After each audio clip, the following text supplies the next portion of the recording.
In the year 1324, the merchants of Cairo were going about their normal day, trading, haggling, living their lives.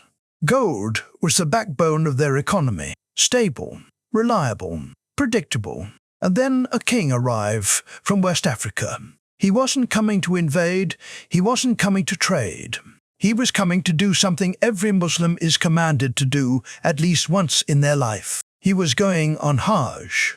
And by the time he left Cairo, he had accidentally destroyed their economy. Not for a week, not for a month, for 12 years, just by being too generous.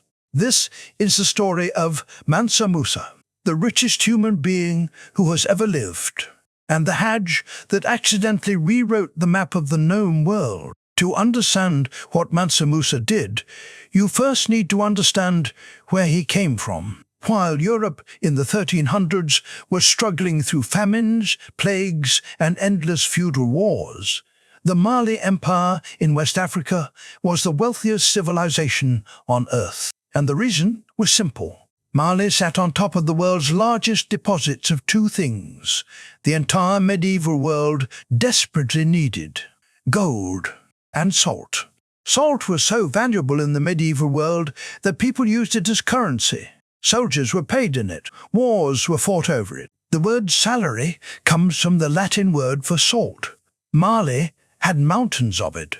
And gold, the universal measure of wealth across every civilization. Mali had so much gold that it was almost difficult to comprehend.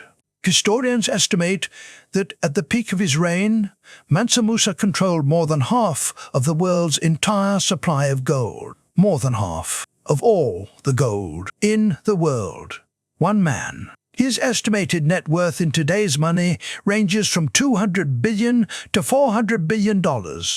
That is more than Elon Musk, more than Jeff Bezos, more than both of them combined.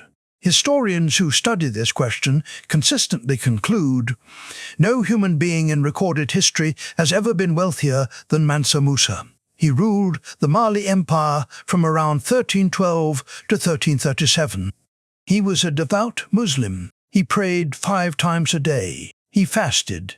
He gave to the poor. He built mosques. And in 1324, the 17th year of his reign, he decided to fulfill the 5th pillar of Islam. He would go on Hajj. The richest man who ever lived was going to Mecca. And he was going to do it in a way that nobody had ever done before or since. Mansa Musa did not pack light. When the caravan finally assembled and set out from the Mali capital of Niani, it was not a procession. It was a moving city. 60,000 people marched with the king. 12,000 personal servants, each one dressed in silk and Persian brocade. Soldiers, officials, scholars, poets, cooks, musicians. 500 servants walked directly ahead of Mansa Musa himself, each one carrying a staff of pure gold. And then the camels. 80 camels, each one carrying between 50 and 300 pounds of pure gold dust and gold nuggets. That is roughly 12 tons of gold, at minimum, moving across the Sahara Desert. In one caravan, being walked to Mecca. Every city they passed through, Mansa Musa gave. He gave to the poor on the side of the road. He gave to local rulers and governors. He built mosques in towns that had none. He paid for food and accommodation for his entire caravan out of his own gold. He gave and gave and gave. An Egyptian official who later documented eyewitness accounts of the procession wrote, "This man spread upon Cairo the flood of his generosity. There was no person, officer of the court, or holder of any office of the Sultanate who did not receive a sum of gold from him. No person in the entire city of Cairo did not receive gold from Mansa Musa. He stayed in Cairo for 3 months. 3 months of giving away gold to a city of hundreds of thousands of people. And that is when the problem began. Here is something that seems impossible at first. How can giving away gold make people poorer? Think of it this way. Imagine the entire country only has 10 apples. Each apple is worth 1 gold coin. Now imagine someone arrives and drops 100 apples on the market overnight. Suddenly, there are so many apples that nobody wants to pay 1 gold coin for them anymore. The price drops. The apple farmers go out of business. The whole market breaks. That is exactly what Mansa Musa did to gold. Gold in medieval Cairo was the entire foundation of the economy. Its value was based on it being rare. Mansa Musa walked in with 12 tons of it and started giving it away. Suddenly, Cairo had far more gold than it could absorb. The value of gold collapsed. Prices for everything else shot up because merchants needed more gold to make the same profit. What the Cairenes had gained in gold, they lost in purchasing power. The Egyptian historian al-Umari arrived in Cairo 12 years after Mansa Musa's visit, 12 years later, and the people of Cairo were still talking about what happened, still feeling the effects. He recorded their testimony, the exchange was ruined, and the value of money dwindled. And even now, it has not recovered. One man's Hajj, one act of generosity, repeated 10,000 times over 3 months, damaged the economy of an entire region for over a decade. But here is the part of this story that almost nobody knows. Mansa Musa found out what he had done, and on his way home from Mecca, he tried to fix it. He borrowed gold, the richest man in the world, who had just given away more gold than most kingdoms would ever see. Borrowed gold from Cairo's moneylenders at high interest rates and pumped it back into the economy, trying to restore the value he had accidentally destroyed. It didn't fully work. The damage was too deep, but he tried. The man who accidentally broke the economy tried to repair it out of his own sense of responsibility. That detail tells you everything you need to know about who Mansa Musa really was. When Mansa Musa returned from Mecca, he brought something back with him more valuable than all the gold he had given away. He brought scholars. He brought architects. He brought books. He commissioned the great architect Abu Ishaq al-Sahili, a poet and scholar from Andalusia, whom he had met in Mecca, to come to Mali and build. Al-Sahili built the famous Chingueraba Mosque in Timbuktu, a mosque that still stands today, 700 years later. But Mansa Musa was not finished.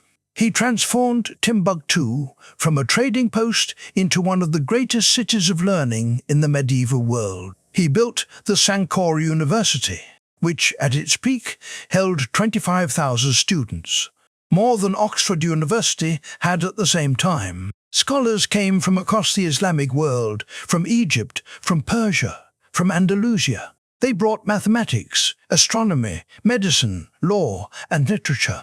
At its height, Timbuktu held a private library of around 700,000 manuscripts. 700,000. In a city in West Africa, in the 14th century.